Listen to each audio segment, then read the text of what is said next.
Pessoal, eu gostaria de orar por esse tempo, tá bom? Por que orar? Porque quando a gente fala de assuntos como esse, e quando nós falamos da Bíblia, nós precisamos da ajuda do próprio Deus para poder entender o que a gente está falando aqui, tá bom? Então eu gostaria de orar, e também porque esse que vos fala é pecador e cheio de defeitos, mas eu espero que, apesar de quem eu sou, o Senhor possa usar a minha vida para abençoar a vida de vocês hoje à noite, tá bom? Então vamos orar. Senhor, obrigado por esse tempo, obrigado pela vida de cada um aqui. Nós reconhecemos que nós precisamos do Senhor agora, Pai.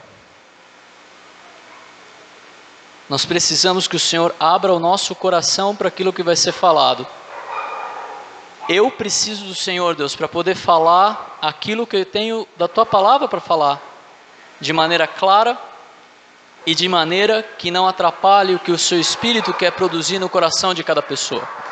Eu oro para que não haja nada que tire a nossa atenção, Senhor. Peço pelas crianças que estão aqui, que o Senhor possa ajudá-las a ficarem tranquilas e que no fim de tudo isso, Deus, o que interessa mesmo, Senhor, é que o Senhor seja glorificado, engrandecido e honrado. E é isso que eu peço, Deus, reconhecendo a minha dependência do Senhor para esse momento e reconhecendo a necessidade do Senhor na vida de cada um para ouvir essa mensagem. É o que eu oro em nome do Teu Filho Jesus. Amém. Amém. Então, essa é a pergunta da noite. Você quer justiça? Justiça, talvez o que nós mais desejamos nos nossos dias, especialmente em nosso país, ao perceber algumas coisas também que estão acontecendo até pelo mundo. Mas afinal, o que é justiça? Nós vemos corrupção em todos os lugares. Nós vemos corrupção na política, no esporte, na saúde, no judiciário, nas empresas, na vizinhança e até na religião. E nós sabemos que nisso tudo há algo de errado e nós queremos que alguém force as pessoas a fazerem o que é certo, não é verdade? Isso é justiça. A justiça trata das coisas como elas devem ser. O significado de justiça é esse: as coisas como elas devem ser. Mas é muito fácil a gente perceber que no nosso mundo nada é como deveria ser, não é verdade? E alguns podem dizer, não, mas na Europa eles atingiram um ponto em que existe uma justiça ali de forma geral, né? As pessoas têm educação, saúde, transporte, emprego, etc. Mas pense bem, né? As empresas europeias estão envolvidas em escândalos de alteração de resultados de testes de emissões de automóveis, formação de cartéis, utilização de cobaias humanas, isso só para citar algumas coisas. Lembre-se, né, que muito do turismo sexual, inclusive, que é realizado no Brasil, são de pessoas que vêm da Europa. Uma entidade que cuida de esportes, um esporte muito popular, está envolvida também em escândalos e tem a sua sede na Europa. O melhor lugar do mundo, humanamente falando, ele não funciona exatamente como deveria, ou exatamente como nós imaginamos que o mundo deveria funcionar, se fosse um lugar justo. Se nós tirássemos o problema de saúde e educação, ainda sobrariam problemas como segurança, incluindo terrorismo, emprego, imoralidade e etc. A lista continua. E há um texto bíblico que pode nos ajudar a entender esse espírito dos nossos dias. Texto ali de Mateus 5,16, que ele fala: bem-aventurados, felizes, os que têm fome e sede de justiça, porque serão fartos, terão fartura. E aqui fartura não é de fartar tudo, né? É fartura de ter muita justiça. Justiça saindo pelo ladrão. inclusive para o ladrão. Mas por que a gente sente essa sede de justiça? Esse anseio pela justiça que a gente tem? Por que a gente sente isso? E nós veremos que o homem ele foi criado com um senso moral, e que quando essa moral é quebrada, é natural que nós desejemos que a justiça seja feita. Nós temos um senso de justiça, ainda que desajustado por causa do pecado, é verdade, mas nós temos. Algo dentro de nós clama por justiça, quando nós observamos algo que entendemos que não é justo, e que não está funcionando como deveria. E aqui eu quero fazer um alerta para uma falsa esperança e uma afirmação sobre uma viva esperança. A falsa esperança é que nenhum político, sistema político, convenção social, ONG, nada que o homem faça vai transformar esse mundo no que ele deveria ser. Agora, a viva esperança é que aquele que criou esse mundo pode e vai transformar esse mundo no que ele deve ser. Diversas profecias bíblicas demonstram como Jesus prometeu voltar e voltará para governar com justiça. Jesus virá fazer justiça e reinar nesse mundo, a Bíblia diz, com cetro de ferro, com rigidez. Não vai ter mais STF, não vai haver mais habeas corpus, recursos e mais recursos, brechas na lei, demora para julgar. Ele é Deus e julgará com justiça e prontidão, porque Ele conhece os nossos pensamentos, as intenções, os desejos e os planos de cada um. Há um texto em Apocalipse. Apocalipse é um livro que trata das últimas coisas. E ele diz o seguinte: depois vi um grande trono branco, e aquele que nele estava sentado. A terra e o céu fugiram da sua presença, e não se encontrou lugar para eles. Vi também os mortos, grandes e pequenos, de pé diante do trono, e livros foram abertos. Vi outro livro aberto, o livro da vida. Os mortos foram julgados de acordo com o que tinham feito, segundo o que havia registrado nos livros. O mar entregou os mortos que nele havia, e a morte e o Hades entregaram os mortos que neles havia. Cada um foi julgado de acordo com o que tinha feito. E então a morte e o Hades foram lançados no lago de fogo. O lago de fogo é a segunda morte. Se o nome de alguém não foi encontrado no livro da vida, este foi lançado no lago de fogo. Ainda Apocalipse, capítulo 1, verso 8. Mas os covardes, os incrédulos, os depravados, os assassinos, os que cometem imoralidade sexual, os que praticam feitiçaria, os idólatras e todos os mentirosos, o lugar deles será no lago de fogo que arde com enxofre. Essa é a segunda morte. Queria chamar a atenção, porque quando a gente pensa em covardes, a gente pode entender o que é. Incrédulos, a gente pode entender aquele que não crê. Depravados, a gente pode entender o que é. Assassinos, mas quando ele chega aqui, os que praticam feitiçaria, pode ficar um pouco confuso para nós. Mas é muito interessante. Sabe qual palavra que é feitiçaria aqui? O que pratica feitiçaria? Pharmakeos.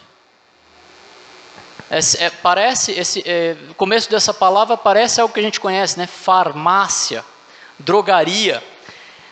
Isso aqui se refere a uma pessoa que produz remédios mágicos que causam alucinação. Lembra alguma coisa dos nossos dias para você? Algum problema da nossa sociedade causado por remédios mágicos que causam alucinação? Interessante, né? Como a Bíblia já mostra ali essa questão como algo que não é novo. Mas sabe o que esse texto está dizendo? O que esse texto está dizendo, literalmente, é que Hitler, Mussolini, Stalin, Saddam Hussein, Osama Bin Laden, Che Guevara, Hugo Chávez, Pablo Escobar, sem contar alguns outros assassinos aqui no Brasil, que permitem que pessoas morram nos corredores de hospitais enquanto vivem vida de rei, cada pastor mentiroso, charlatão e cada executivo antiético, todos eles serão julgados por Deus. E essa justiça é a justiça que nós também queremos, não é verdade? Essa é a justiça que só Deus pode fazer. Nós queremos uma justiça que nós sabemos que só Deus pode fazer. Agora a pergunta é: você acha que alguém vai ser poupado por ele? Repare bem, você também será julgado aqui. Não são só os políticos, assassinos, vendedores de droga, não são só esses que vão ser julgados naquele dia. Você também vai ser julgado. E nós não seremos julgados conforme o nosso padrão. O nosso padrão é o padrão do menos ruim. Eu me considero bom, não porque eu sou bom, porque o outro é pior do que eu. Não é verdade?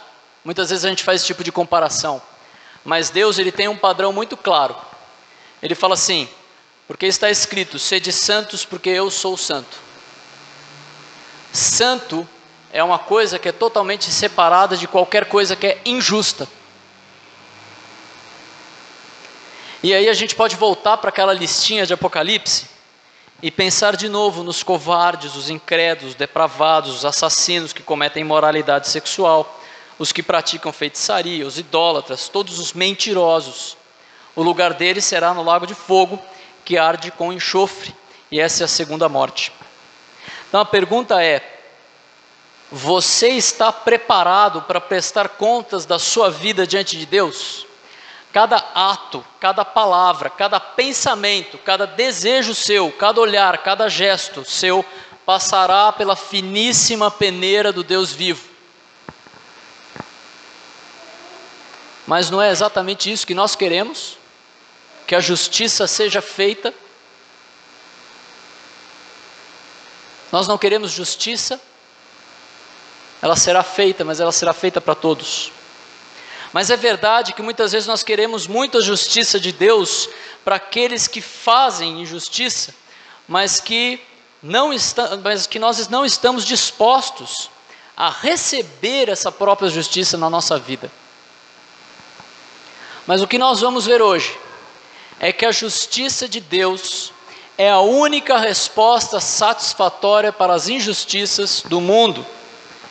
Então eu volto à pergunta: você quer justiça? Essa é a justiça que Deus nos oferece.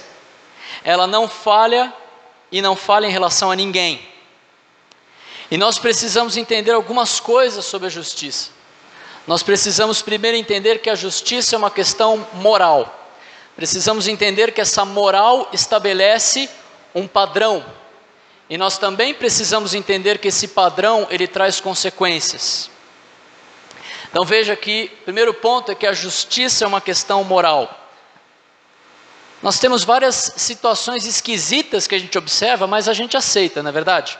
Por exemplo, uma cadela come os seus filhinhos mortos. Mas eu nunca vi uma passeata para impedir isso. A gente aceita esse tipo de coisa.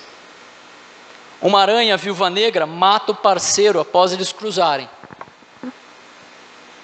Mas não existe nenhuma ONG ou movimento para impedir que isso aconteça, porque nós vemos isso com naturalidade.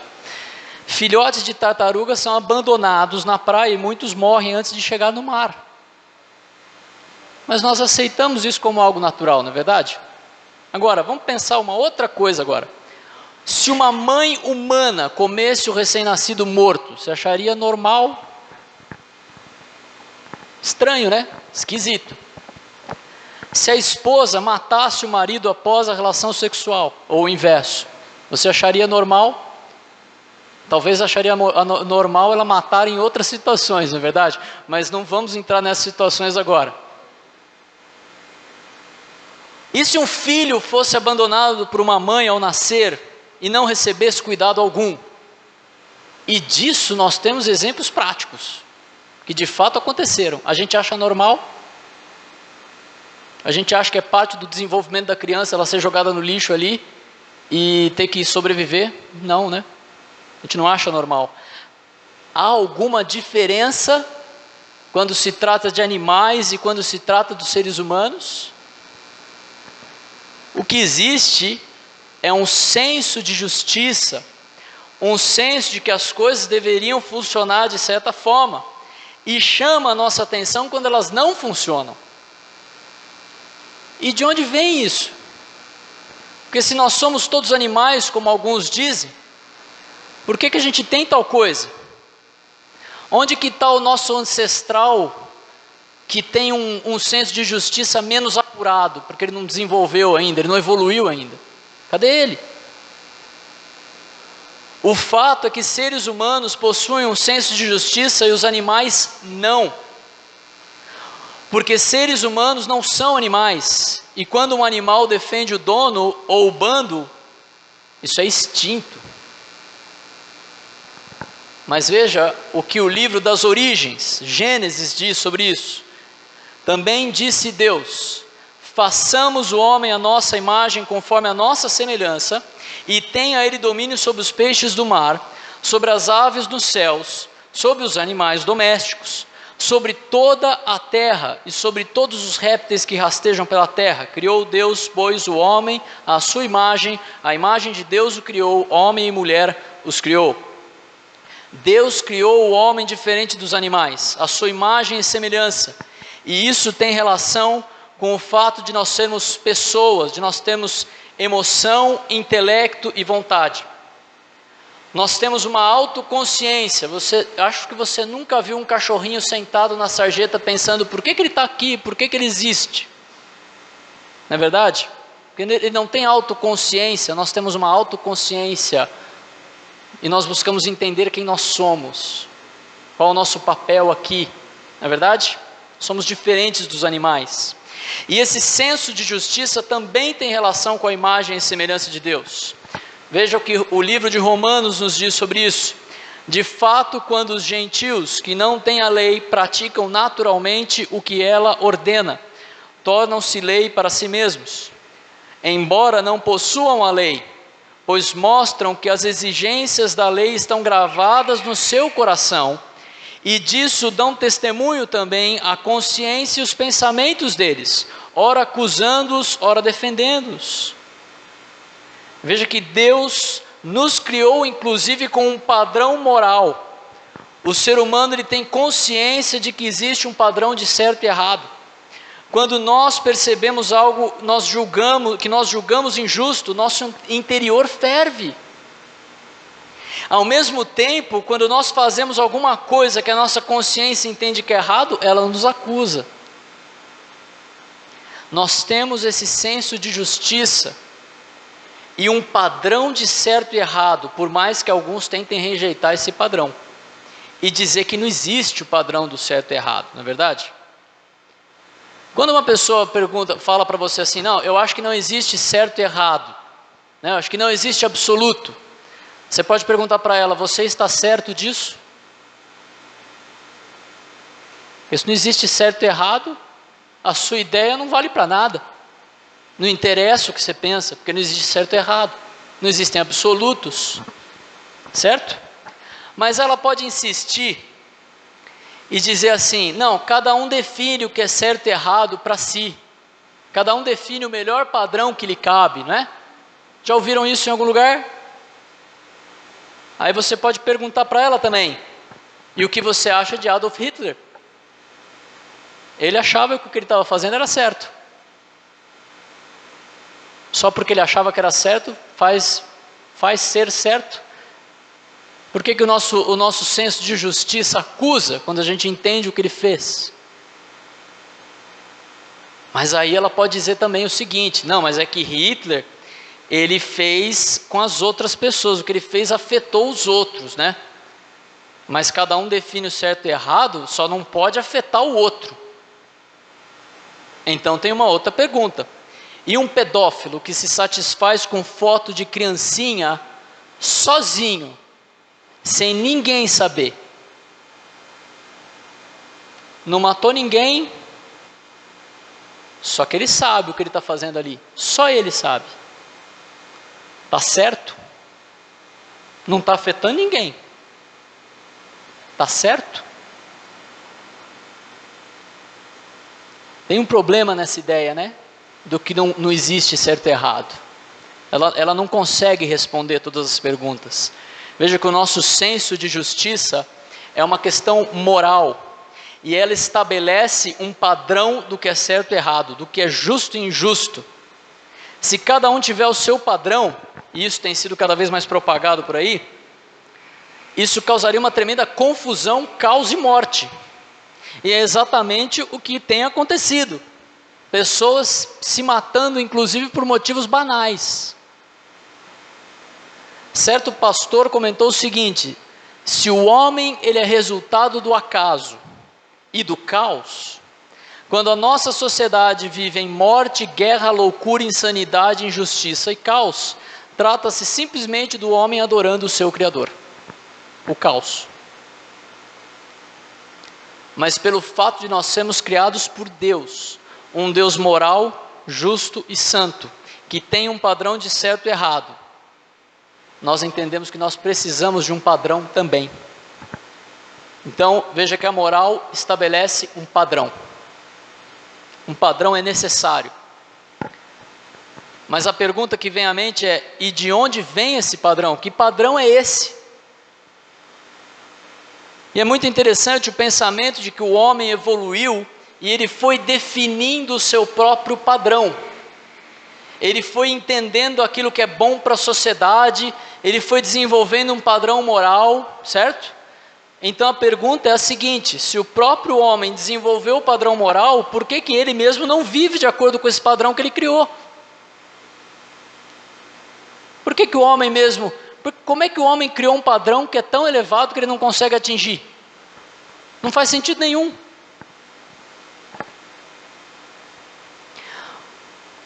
Porque há um padrão moral mais elevado do que o próprio homem é capaz de cumprir, e é por isso que nós sentimos culpa, porque nós sabemos que existe um padrão moral mais elevado que nós não conseguimos atingir, e nós demonstramos isso pelas nossas ações, pelas nossas palavras, pelos nossos pensamentos. Nós podemos ter um comportamento exemplar diante dos outros, mas você conhece aquele pensamento que você não quer que ninguém saiba, não conhece? Talvez você esteja pensando nele agora, assim: isso aqui eu não quero que ninguém saiba não, está escondido aí. Você está muito longe do padrão moral que você mesmo tem estabelecido no seu coração. E por isso é indiscutível que o padrão moral ele deve vir de um ser mais elevado. E eu creio, e a verdade é que o padrão moral vem de Deus e é revelado na palavra de Deus. Veja alguns textos. Levíticos ali, livro da lei. Olha o que Deus fala: pratiquem os meus decretos, obedeçam as minhas ordenanças e vocês viverão com segurança na terra. Números, ele diz o seguinte: são esses os mandamentos e as ordenanças que o Senhor deu aos israelitas por intermédio de Moisés. E aí ele vai apresentar a lei. E João 17:17, Jesus falando: santifica-os na verdade, a tua palavra é a verdade. E veja que a palavra de Deus é a verdade, não uma verdade. E repare que a lei de Deus, ela só serve para demonstrar então as nossas falhas. Veja, nós somos criados por um Deus moral, justo, que nos deu um padrão que Ele espera de nós, e por isso é por esse padrão que nós seremos julgados. Olha outro texto aí, Romanos 3:16-20. Ora, sabemos que tudo que a lei diz, aos que vivem na lei o diz, para que se cale toda a boca, e todo mundo seja culpável perante Deus, visto que ninguém será justificado diante dele por obras da lei, em razão de que pela lei vem o pleno conhecimento do pecado. Então veja que Deus nos deu um padrão para mostrar como nós não conseguimos seguir esse padrão. E é assim com todas as leis, não é verdade? Já usei essa ilustração aqui, vou usar novamente. Ninguém aqui recebe uma cartinha de agradecimento do governo porque dirige dentro do limite de velocidade, porque passa na faixa de pedestre. Você, muito bem, cidadão, você segue as leis. Alguém já recebeu uma carta dessa? Só para eu ter certeza. Não, né? Ninguém recebe essa carta. Por outro lado, o governo te manda uma cartinha para lembrar toda vez que você transgrede a lei e ultrapassa o limite da velocidade, ou faz algo que vai além do limite que a gente deve viver, vai além da lei. E a lei de Deus, assim como as leis de trânsito, elas são feitas para nossa proteção, para que nós possamos viver em segurança e desfrutar do nosso caminho aqui na terra da melhor forma. Porém, será que nós sempre cumprimos a lei de Deus? Será que nós andamos de maneira impecável diante de Deus? E eu não estou só falando de atitudes que os outros veem, eu estou falando daquele pensamento que você lembrou na hora que eu falei do pensamento que você quer que ninguém fique sabendo.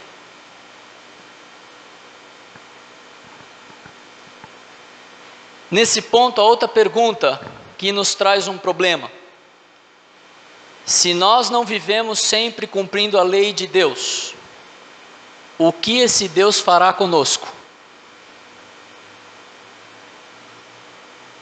E nesse ponto muitas pessoas falam assim: não, Deus vai me perdoar, certo? Então vamos fazer o seguinte: vamos perdoar os nossos políticos ladrões, vamos perdoar os pastores charlatões, vamos perdoar os pedófilos, os doutores que abusam de ginastas. Vamos perdoar, né? E deixar que eles vivam tranquilamente, sem que paguem pelo que fizeram. O que você acha? Porque é esse tipo de pensamento que nos leva a pensar que Deus vai simplesmente perdoar o que a gente faz, e que nós não vamos ser punidos pelo que a gente faz de errado.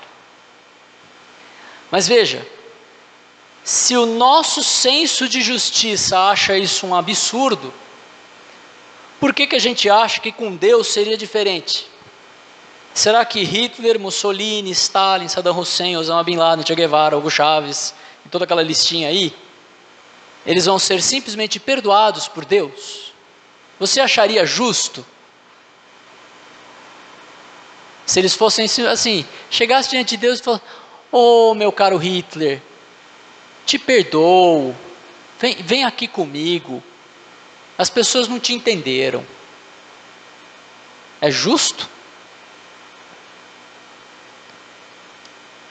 Se alguém entra na sua casa hoje e mata toda a sua família, e a polícia captura o assassino, e então o juiz, que deveria sentenciá-lo, diz o seguinte: Deus te perdoa, eu vou te perdoar também.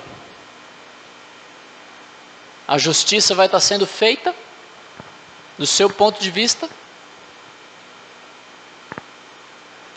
Mas a gente espera que Deus faça isso com o nosso pecado. Mas olha que interessante, o livro de Provérbios fala o seguinte: o que justifica o ímpio e o que condena o justo, tanto um como o outro são abomináveis ao Senhor. Se você espera que no fim Deus te perdoe, você está pedindo de Deus algo que é abominável para Ele, algo que Ele não pode fazer. Por quê? Porque o padrão, ele traz consequências, não tem jeito, o padrão traz consequências. Então vamos pensar, né? A justiça, ela é uma questão moral, a moral estabelece um padrão, e o padrão traz consequências ruins para quem não cumpre o padrão, certo? Se Deus é aquele que fará justiça, é porque Ele é um ser moral. Se Ele é um ser moral, Ele criou um padrão, e se Ele criou o padrão, aquele que não cumpre o padrão tem um problema com Deus.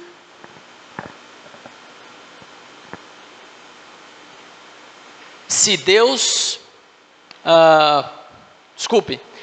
um exemplo, né? Uma ilustração: minhas filhas, quando elas desobedecem, nós dizemos para ela: filha, o seu problema não é com o papai e com a mamãe, o seu problema é com Deus, porque é Deus que manda você obedecer o papai e a mamãe. Isso não é ideia do papai e da mamãe. Você tem um problema com ele agora.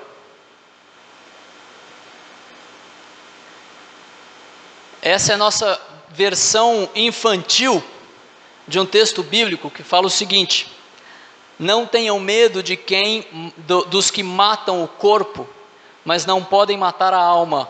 Antes tenham medo daquele que pode destruir tanto a alma como o corpo no inferno. Mas é verdade que você pode dizer assim: eu não acredito no inferno. Mas isso não faz diferença nenhuma, porque ele continua lá, bom? Você acreditar ou não em alguma coisa não faz com que ela exista ou deixe de existir, ok? E é verdade, né, que o inferno às vezes ele parece que não é uma boa ideia, né? Ele parece um negócio meio esquisito para Deus, né? Você, nossa, mas Deus, esse Deus tão bondoso, né, vai mandar as pessoas para o inferno. Mas vamos pensar o seguinte: tem uma ideia que diz que a dignidade do ofendido define o castigo que você merece. Quer entender como é que funciona isso? Por exemplo, você pode não concordar comigo, chegar no fim da mensagem e me dar um tapa. Pode, é uma opção sua. Pouca coisa vai acontecer com você, né? Mas pode ser que você vai me ofender, mas aí a gente pode conversar depois e vai sair conversando aqui. Não vai acontecer muita coisa com você. Mas você pode também ficar revoltado na segunda e dar um tapa no seu chefe. Aí você vai ser demitido. Aí aumentou, né? Veja, a dignidade da pessoa que você ofendeu aumenta a sua pena. Você vai perder o emprego, você pode ser demitido inclusive por justa causa. Agora, você pode dar um tapa num policial. Aí, além de levar umas borrachadas, você talvez vai ser levado para a delegacia e pode talvez passar um tempo na prisão. Aumentou a dignidade da pessoa, aumentou a punição. E se você der um tapa no presidente dos Estados Unidos, aí você morre, né? Talvez você morra antes de chegar para dar o tapa, né? A dignidade do ofendido define o tamanho do castigo. O que você acha que vai acontecer com você, sendo que o seu pecado ofendeu o Deus eterno, Criador de todas as coisas, perfeito, santo, justo, não cumprindo o padrão dele? Aí a gente vai falar, ele vai me perdoar? Sério? Não vai. Ele vai te mandar para um lugar de castigo, criado por ele, para os injustos, imperfeitos, pecadores, para que fiquem lá pela eternidade. Um lugar de castigo eterno, que a Bíblia chama de inferno. Não faz mais sentido agora o inferno? O inferno parece que tem, parece um lugar assim, que atende essa demanda do castigo digno em relação à dignidade da pessoa, né? Agora, se eu terminasse minha fala aqui, eu falei para você sobre a justiça, eu te dei justiça, eu falei sobre a justiça de Deus, como ela responde de forma satisfatória a todas as injustiças do mundo, mas eu não te dei esperança nenhuma. E é isso que o pecado faz conosco. É para isso que serve a lei de Deus, para que você perceba que o seu pecado e a sua injustiça diante de Deus te deixa totalmente sem esperança. Vamos encerrar por aqui? Não, né? Eu estou vendo alguns nãos com a cabeça. Podemos continuar, né? Então vamos continuar. Lembra, a justiça de Deus é a única resposta satisfatória às injustiças do mundo. Nós vimos então que a justiça é uma questão moral, que a moral define um padrão e que o padrão ele traz consequências, certo? Mas existe a justiça satisfatória. Eu vou ler um texto, você pode acompanhar ele aqui na tela. Tenta reparar como as coisas que eu vou ler agora se relacionam com o que a gente viu até agora, tá bom?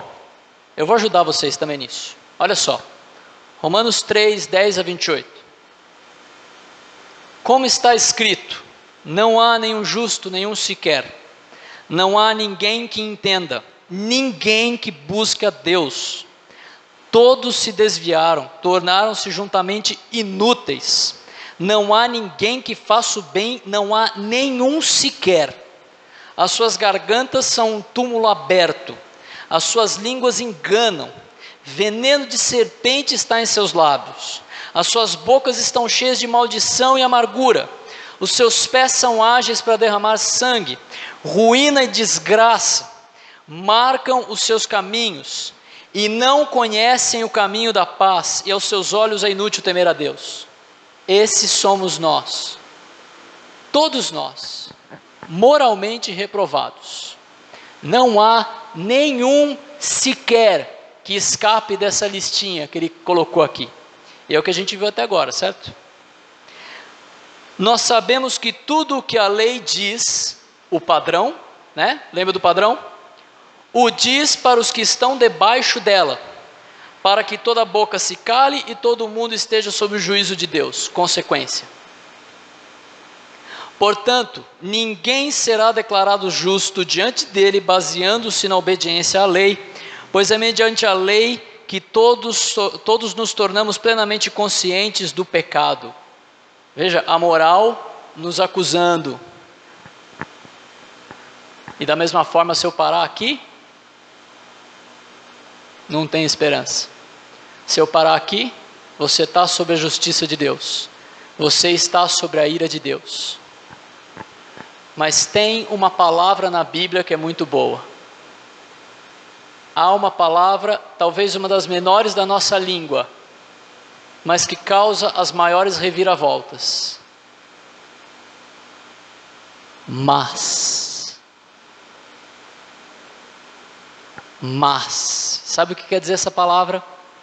Você não tinha esperança até agora. Mas há algo mais que nós precisamos entender.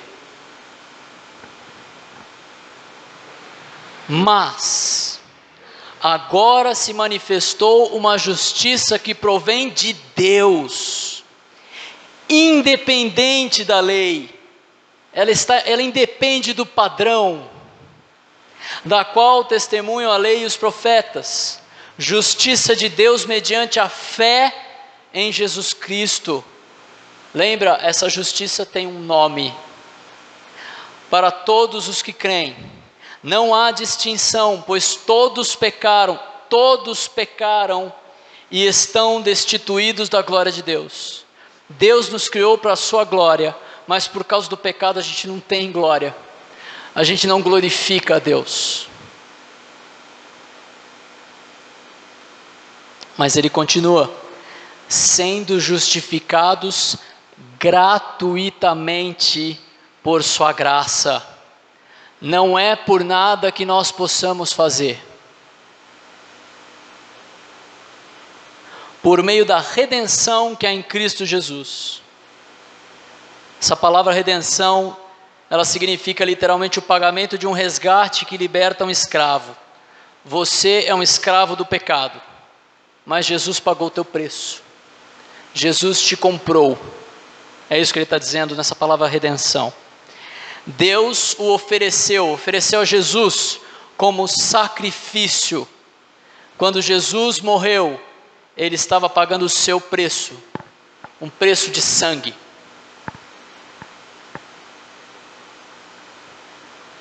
Para a propiciação mediante a fé. Sabe o que significa propiciação? Aquele castigo que estava sobre você, a ira de Deus que está sobre você por causa do seu pecado foi tirada e colocada em Jesus. Jesus levou o castigo sobre ele. A ira de Deus que estava sobre nós foi colocada diante dele. O texto continua, pelo seu sangue, demonstrando a sua justiça, a justiça que satisfaz. Jesus só pôde pagar esse preço porque ele tinha a conta limpa, porque ele não pecou em momento algum, porque ele viveu uma vida justa, uma vida justamente como ela deveria ser. Em sua tolerância havia deixado impunes os pecados anteriormente cometidos, mas no presente demonstrou a sua justiça, a fim de ser justo e justificador daquele que tem fé em Jesus. Se você crer em Jesus, se você confiar nesse plano redentor de Deus, a justiça dele é colocada em você, e você é feito justo. Nada que você faça vai te fazer justo diante de Deus, é Ele que pode te fazer justo. Onde está então o motivo de vanglória? É excluído, não tem como a gente se orgulhar disso. Baseado em que princípio? Na obediência da lei? Não, mas no princípio da fé, pois sustentamos que o homem é justificado pela fé, independente da obediência da lei. Você nunca conseguirá e nunca conseguiu de fato obedecer à lei de Deus. Nunca conseguiu até hoje, mas Jesus te oferece a justiça dele, se você crer e confiar. E eu vou tomar uma água agora, com licença.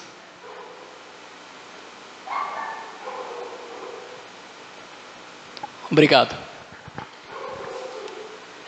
Há uma ilustração interessante. Não sei se todos lembram daquele filme, é um livro também, Crônicas de Nárnia, O Leão, o Guarda-roupa e a Feiticeira.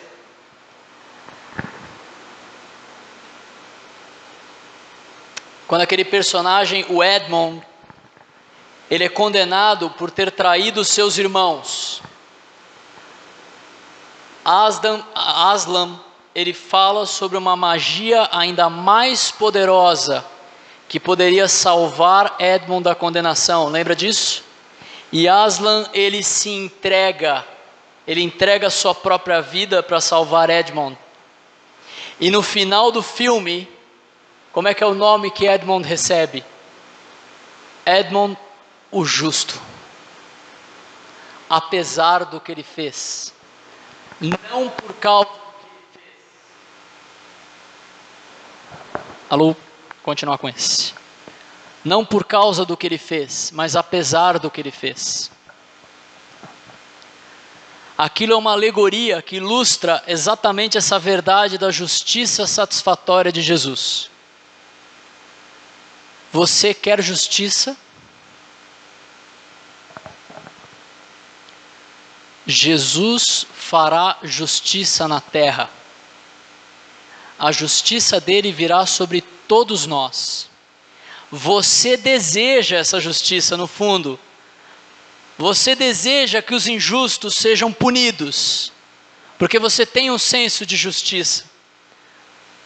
Mas se você não receber a justiça satisfatória, essa outra justiça, a justiça que você deseja cairá sobre você.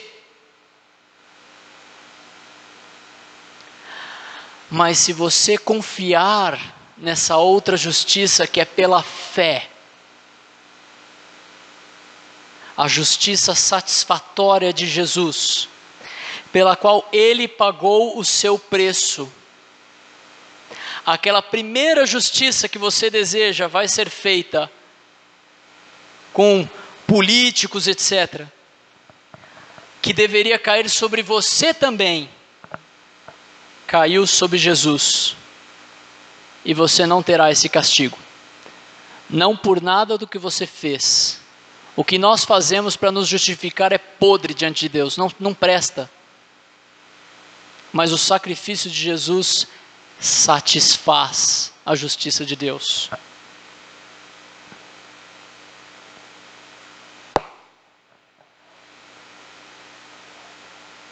Então veja, a justiça de Deus, ela é a única resposta satisfatória às injustiças do mundo, inclusive a sua injustiça. E Jesus fará a justiça. Nós vimos que a justiça é uma questão moral. Nós vimos que a moral estabelece um padrão. E nós vimos que o padrão, ele traz consequências. e até aqui a gente não tinha esperança, certo? Mas há uma justiça que satisfaz, a justiça de Jesus, que tira o nosso castigo que nós merecemos e lança sobre ele, para que nós sejamos salvos. Há um texto que diz: porque Deus amou o mundo de tal maneira que deu o seu Filho unigênito, para que todo aquele que nele crê não pereça, mas tenha vida eterna.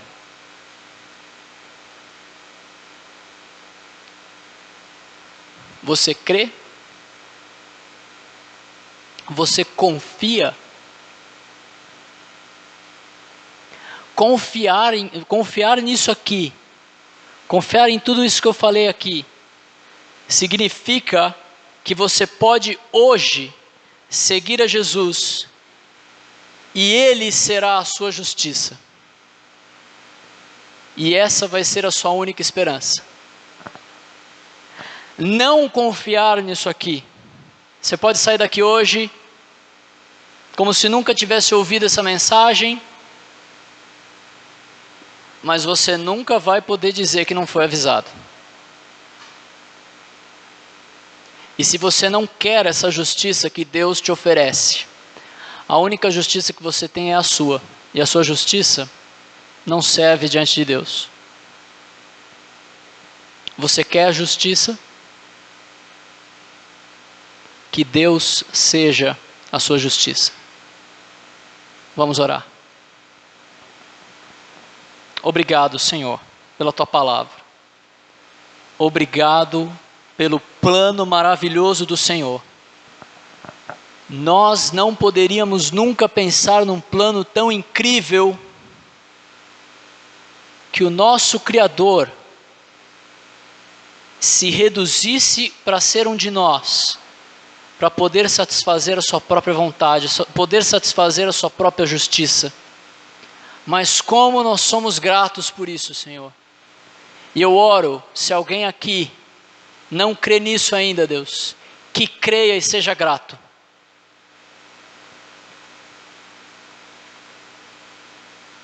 Use o Teu Espírito, Senhor, para que Ele convença as pessoas disso que foi pregado. Aquilo que eu podia fazer, Senhor, na minha limitação, era pregar o Evangelho, Pai, e ele foi pregado. E agora eu suplico, Deus, que o Senhor possa fazer aquilo que só o Senhor pode fazer, que é convencer o coração, que é promover arrependimento genuíno, que gere mudança de vida, que gere uma mudança de direção, um mas. Estava indo para o inferno, mas confiou no Senhor. Que hoje seja o dia do mas para as pessoas que estão aqui e que não te conhecem ainda e não confiam no Senhor ainda.